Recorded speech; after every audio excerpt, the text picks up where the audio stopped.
Ladies and gentlemen, welcome to this episode of the BUL Emerging Law Voices series. Here at the BUL campus, we have the pleasure and the delight to be hosting Ewelina Ochab.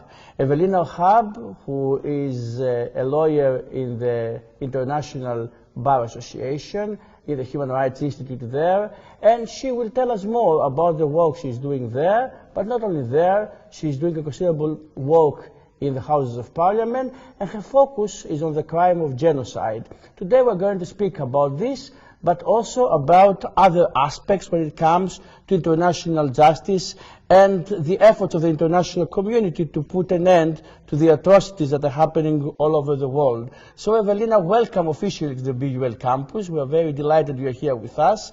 If you want to tell us a bit about your career so far, and especially about the coalition, in essence, for the genocide response that you have co-established.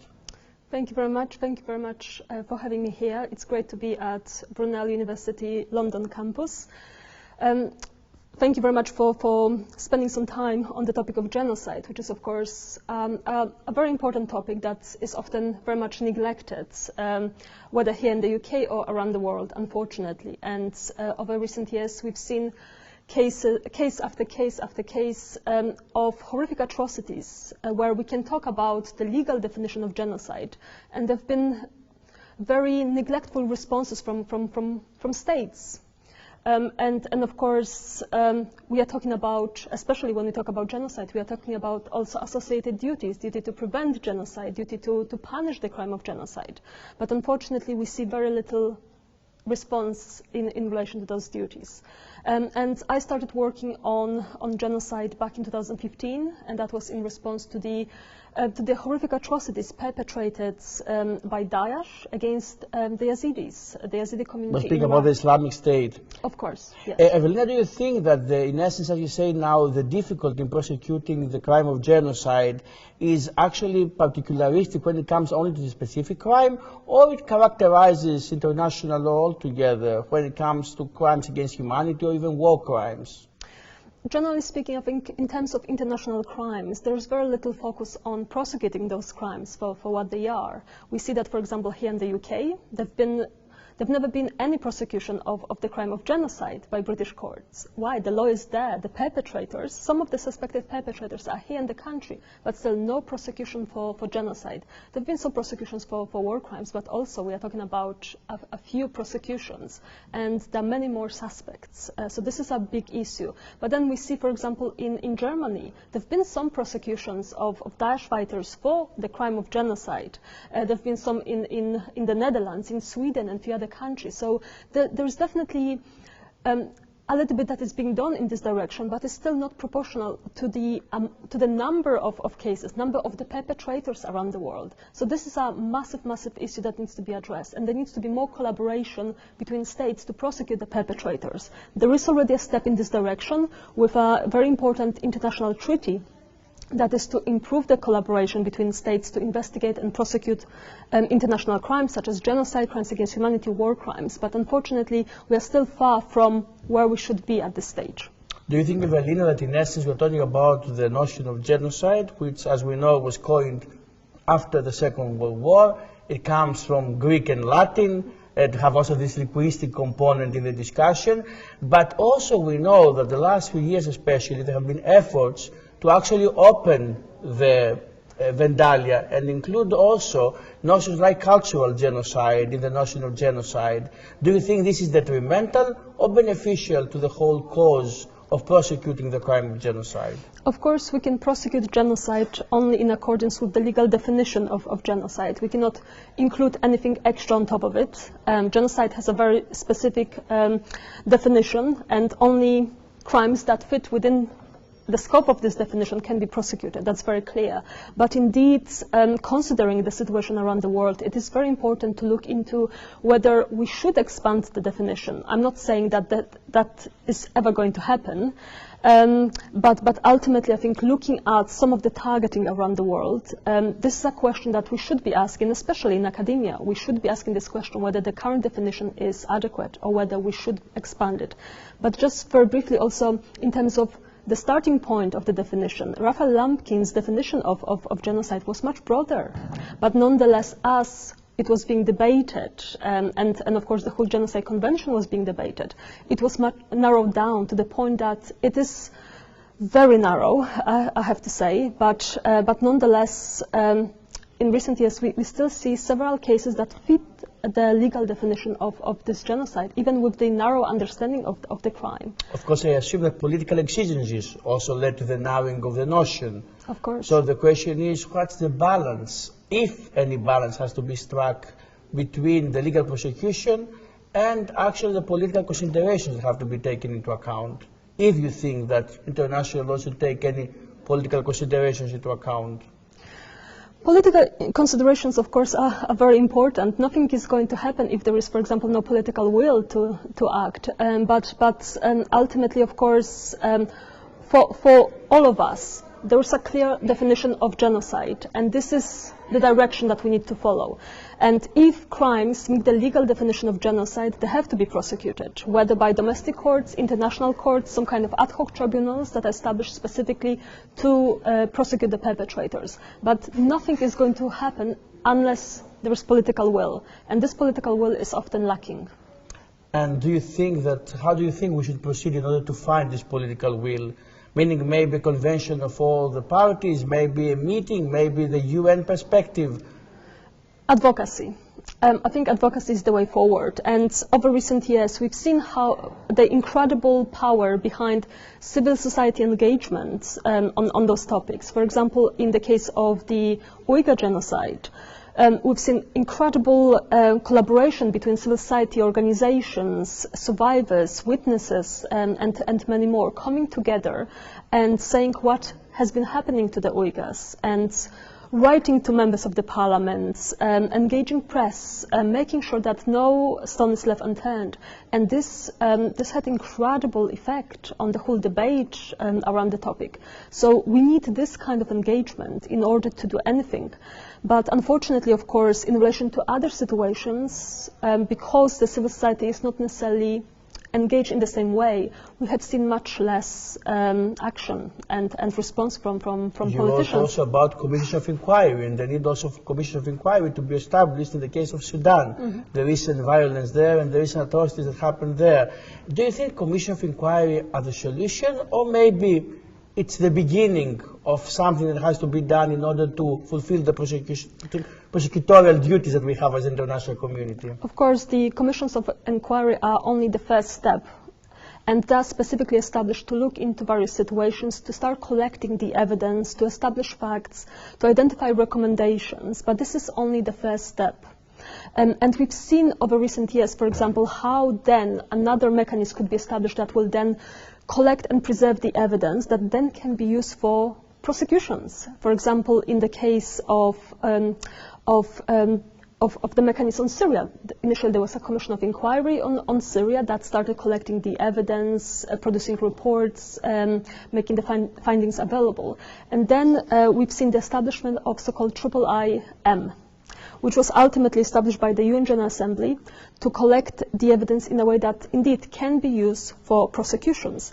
And that mechanism, IIIM, has been working with prosecutors in 12 different countries to ensure that this evidence can be used, and domestic courts around the world can prosecute the perpetrators using the principle of universal jurisdiction. So this is a wonderful example how it can work.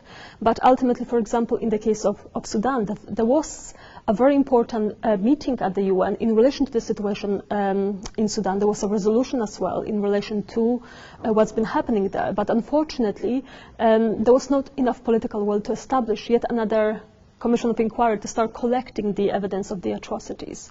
It was a missed opportunity, of course, because unless we have this mechanism, there will be some kind of ad hoc focus on the situation whenever there is a Human Rights Council session or whenever there is some kind of UPR, Universal Periodic Review. Although somebody could argue that now the case of Ukraine, for example, we have the collection of evidence, of course, but before the ICC, before the International Criminal Court, so directly we actually have more than that. Of course, the International Criminal Court is collecting the evidence, and that's great, but we do also have the UN Commission of Inquiry on Ukraine. that was established just after the war, and started collecting the evidence. And I had a meeting with the Commission just last week to talk about the situation of children who were abducted, forcibly moved to Russia and subjected to illegal adoptions there. And this mechanism is already doing very important work and producing report. And I think this is a great example as well to show the difference between the work done by the ICC and, for example, the Commission of Inquiry. The ICC and the evidence that is collected by the ICC, we are not going to see it unless we have the perpetrator in dock and is being tried. That's when we'll start seeing the evidence. With the Commission of Inquiry, we'll see this evidence on a regular basis as they publish their annual reports, which is the difference. Of course, the Commission of Inquiry cannot prosecute anyone, but the evidence can inform the public, can inform politicians, can inform any kind of decision-making mechanism and bodies. And this is the unique role that they can play as well, establish facts. And again, with the ICC, this is not going to happen unless Putin is being tried. And again, is it ever going to happen? And according to what you say, maybe the fact that in essence we have the first arrest warrant concerning the case of the abducted children, maybe it's not accidental. Maybe because the Commission, as you mentioned, did all this work about abducted children, then maybe it was easier for the ICC to come and present the first warrant regarding the particular issue. Of course, there was no coincidence there, and indeed there was a lot of evidence that was being collected in relation to the situation of children by the Commission of Inquiry, but also other actors. So the ICC is a mechanism that can be involved in various ways. So, for example, civil society organizations can send evidence to the ICC. We don't have to wait for ICC to do all the investigations. You can send evidence to the ICC. Of course, the caveats of authenticity, originality, and all these caveats that actually scored now the whole debate about digital evidence. Of course, digital evidence, and of course there has to be a way to preserve it, to collect it, to make sure that it's not being manipulated in any way. Of course, there are challenges there, but it doesn't have to be a digital evidence. You can take testimony and send it to the ICC under Article 15 communications. And I have done that in relation to Boko Haram atrocities in the past. I've done that in relation to Fulani militia as well in Nigeria, in relation to the Daesh atrocities, although of course we know that the ICC cannot get involved in the case. So there are ways how we can get involved, and we talk about advocacy and engaging politicians, engaging media, but then you can engage ICC, you can send evidence to the ICC, you can get involved also with the Commission of Inquiry. There are other mechanisms at the UN that you can approach. Here at Brunel University London, you have at least one special rapporteur. We have two in the law school. I know, but we have also Professor Javed Rehman and also Professor Alexander Sanfaki. Yes. So we are the only university who has this privilege. So yeah, that's good news for us. It's an incredible privilege, and indeed, Professor Javed Rehman has been an incredible expert. Of course, he's the special rapporteur on Iran, and he has been working on a number of inquiries in Parliament as well to make sure that his expertise is used. But ultimately, him as the special rapporteur on Iran, you can approach him, you can send him evidence, you can have a meeting to discuss the situation in Iran. As long as it's within the mandate, the scope of the mandate, you're very welcome to approach. That's true, and that's very correct and very insightful what you say now, that indeed sometimes human beings, the citizens, the ordinary people, we think that in essence all these international institutions are like ivory towers, that we cannot approach them. But now you point out to the fact that this is not necessarily the case, that once you have something to the point and something that contributes to the elucidation of the truth, then indeed your contribution can be counted. And this is a very important and correct message that can be imparted to our viewers and listeners. But indeed, also when, before I started working on the topic of the Yazidi genocide, I also thought that nobody's going to listen to me. If I send an email to any kind of UN Special Rapporteur or politicians here in the UK, they're going to ignore it. Why would they respond to my email? But I had the opposite the opposite response. Indeed, I received a response, for example, from the UN Special Rapporteur on minority issues. Back then it was Rita Isaac. I received a response from Lord Alden of Liverpool, who has been working on the topic of genocide here in the UK. So you can get the responses. It's all about approaching the right individuals, and of course having the right information. That of course is in accordance with their expertise, and it's something that they work on. That's the starting point. But ultimately, one can get a response from them. We shouldn't shy away from approaching them only because we believe that indeed yeah, they are living in international institutions or national institutions like Houses of Parliament. Ewelina, I want to return a bit to the notion, to our discussion about genocide. Especially now we have the case before the International Court of Justice against Russia. We have the Russian claims that genocide is taking place in eastern Ukraine.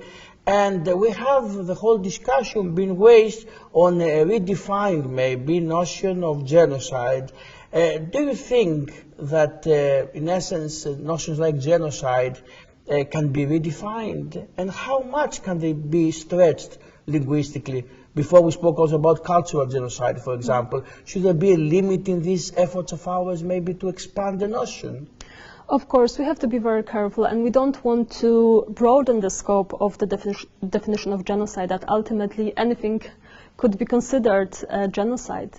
Genocide is meant to be the crime of crimes, meaning that we are talking about a specific identity-based crime, a crime where the perpetrators specifically intend the destruction of a protected group in whole or in part. And I think this has to be the very focus of any kind of determination, any kind of research into whether a case meets the legal definition of genocide. In terms of cultural genocide, I think sometimes I believe that the discussion and the debate goes in the wrong direction, because, for example, when we were talking about the Uyghur genocide, some started arguing that this is a cultural genocide. But for me, it's actually targeting of a religious group rather than cultural group. For example, if you look at some of the laws that were introduced in Xinjiang back in 2018, those laws target the religious identity of the group, not cultural. Religious identity. So I think in many of those cases we need to analyze it and properly, and we need to make sure that we don't necessarily divert from the facts, and including with the very documents and provisions that were introduced to justify putting Uyghurs in camps, in so-called re-education camps. They were designed around the concept of religion, not culture. So again, in many conversations we need to be very careful and make sure that we always refer to the facts, and at some point we can have a conversation whether we should focus on cultural genocide, whether we should expand the definition, but ultimately that's not going to happen anytime soon.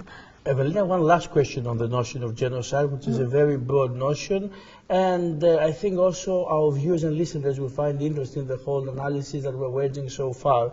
My question will be about the House of Parliament here in the UK. We know that the House of Lords actually wanted to pass the genocide amendment, and you worked also on this. You can tell us a bit more about this. The UK government had a different opinion, and you wrote also a piece in the Forbes that actually you criticize the stance of the UK government. The UK government said that in essence international courts should define the notion of genocide, and you were very critical about this UK stance. My question would be, what's wrong with this stance? Shouldn't international courts be the ones defining what is genocide? Well, the problem is with the position of the UK government. And initially, I think some years ago, the UK government's position was always that it's for international courts. But as we started challenging it, they said actually any competent court. So it doesn't have to be international court. It could be domestic court as long as it's a competent court. I generally speaking don't have a problem with saying that, okay, let's allow a court to make this determination. But the problem for me is that, for example, in the UK, there is no court dealing with the question at this stage, or there is no way how to trigger this process. So, for example, it could be done by criminal courts taking a case forward, but again, there are limitations in terms of how you can prosecute international crimes here in the UK, international crimes that are perpetrated somewhere else outside of the UK. The scope of those provisions, and that's Section 51 of the ICCA 2001, is very, very narrow. So this is not going to happen, we know that.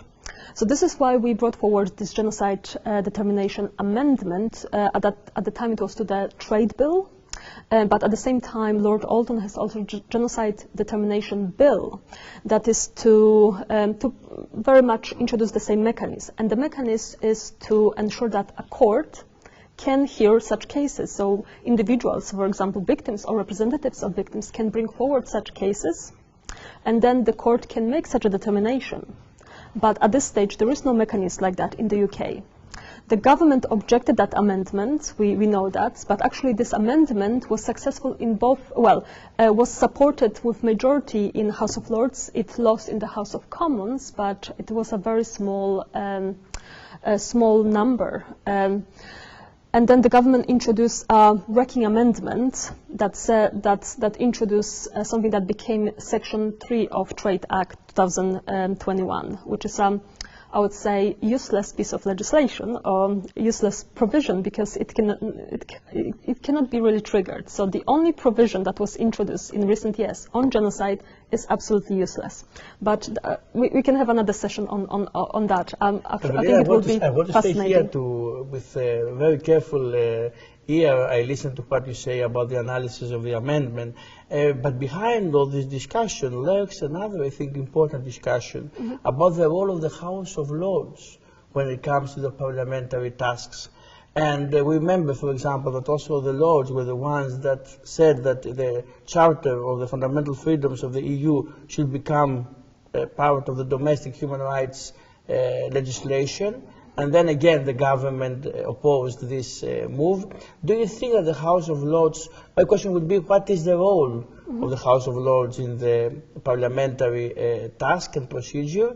Not necessarily according to the formative formations that we know all about in public law, but in action, do you think they are more progressive vis-à-vis the House of Commons? I think maybe not necessarily that much more progressive, but at the same time, in the House of Lords, we have incredible experts with years and years of experience. We have many lawyers, former judges, and so on. So they provide a lot of expertise that should be listened to by the House of Commons. Of course, there are many experts in the House of Commons as well. But, for example, now there are discussions about the illegal migration bill, which is a very flawed legislation as well, contrary to UK's international legal obligations.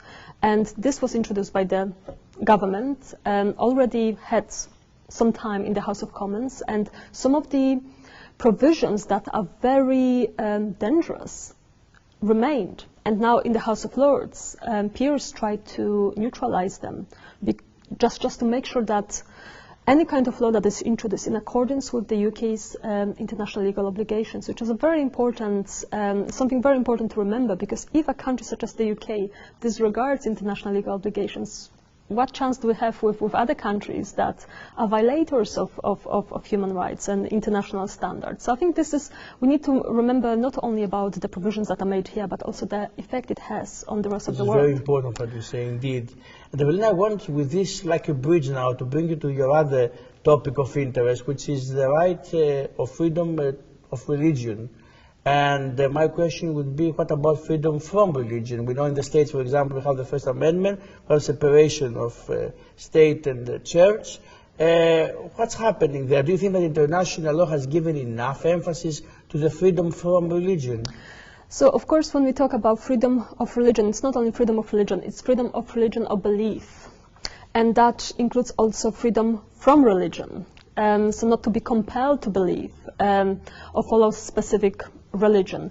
Unfortunately, of course, in a number of countries around the world, there is a very narrow understanding of it. So it focuses on freedom of religion, of freedom to believe in one particular religion and at the exclusion of other religions or beliefs. So unfortunately we see that around the world, but unfortunately in those countries, even if they phrase it as freedom of religion or freedom of religion belief sometimes, it does not necessarily mean that it is in accordance with international standards. So we always have to consider the provisions in the country and analyze them against the international standards, and then we know whether they actually adhere to freedom of religion belief as it should be understood.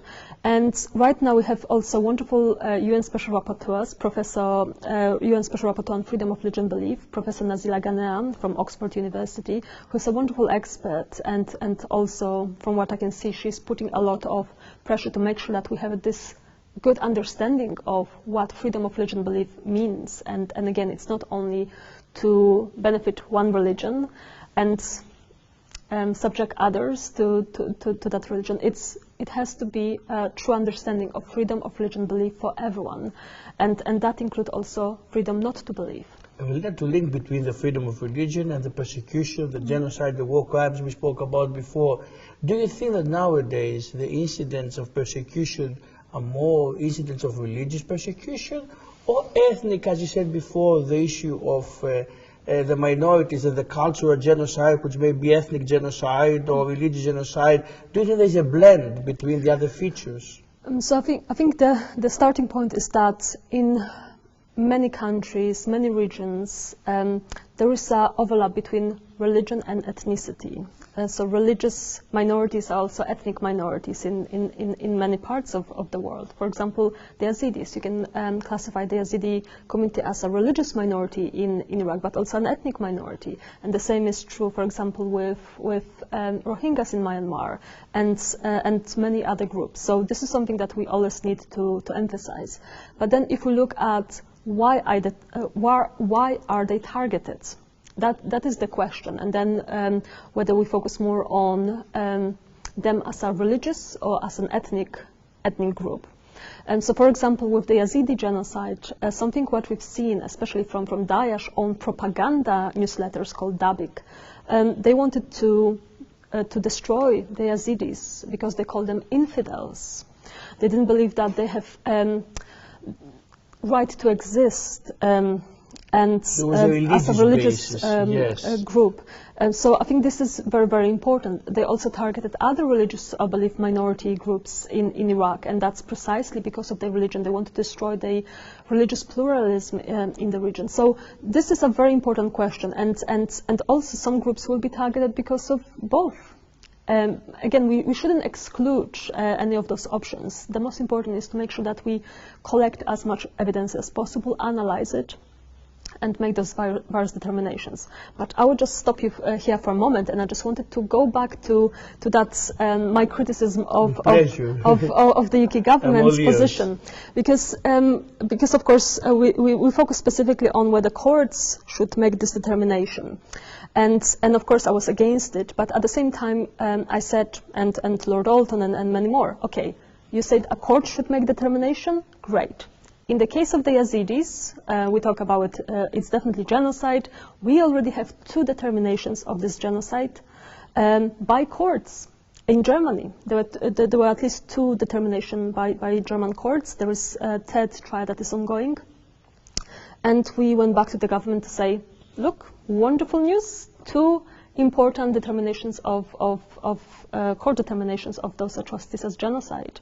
And the response has been, great, we keep observing the situation. Because there are foreign courts maybe outside the UK? No, they said competent court. They said competent court, and actually German courts have more experience of dealing with international crimes than British courts. But they also didn't say that, oh no, because it's a German court. They didn't say that. They just said, the response said, thank you for raising it. We continue monitoring the situation. Even if we don't make determination, we provided this and this assistance to the SD community. But we said, but this is your long-standing policy to leave the question to courts, competent courts. And now that you have a decision from competent courts, you don't recognize it. So the conclusion of it is that you don't want to recognize it as genocide, because of course then you will feel obliged that there is extra duties on you. So just wanted to emphasize it, because it's not only about the position per se, but it's also the whole handling of the case, because having those two determinations by German courts, the UK government should just have, yes, okay, our long-standing policy says, once that there is a determination by a court, we will recognize it. Ewelina, I want to point out the fact also that you have the opportunity to pinpoint these issues also through your Forbes articles. And to ask you on a more personal note, how is it to actually being able to convey your messages, not only now through this video that our viewers and listeners have the opportunity to enjoy, but also through your writings in the Forbes and other major news outlets? Do you see it as an integral part of your mission, of your work? I do. Generally speaking, I love writing. So this is something that I enjoy. I try to communicate various messages. Sometimes, of course, it's more difficult. With international crimes, it is more difficult, I would say. But definitely, for me, it's very important to write about human rights violations around the world. I try to publish 5-7 times a month on various situations around the world. But my first piece in Forbes, I published 1 month after I went to Iraq. And I went to Iraq in November 2016. And that was just few weeks after that area was liberated from Daesh. Although from what I know, Daesh fighters were still in the region, it's just they were not in power. And I remember when I came from Nineveh Plains in Iraq, I was shocked, because of course being there and seeing the destruction and not being able to escape, having to stay there for several hours, it had a massive effect on me, because when we look at pictures, we look at videos online, it's just for a few seconds, and then we are back to our safety. But it was a very different story. So I remember it had a massive effect on me, and for several weeks I couldn't explain what I felt and tried to convey the message from this trip. But then finally I sat down. I've written that piece. I sent it to Forbes. It was accepted.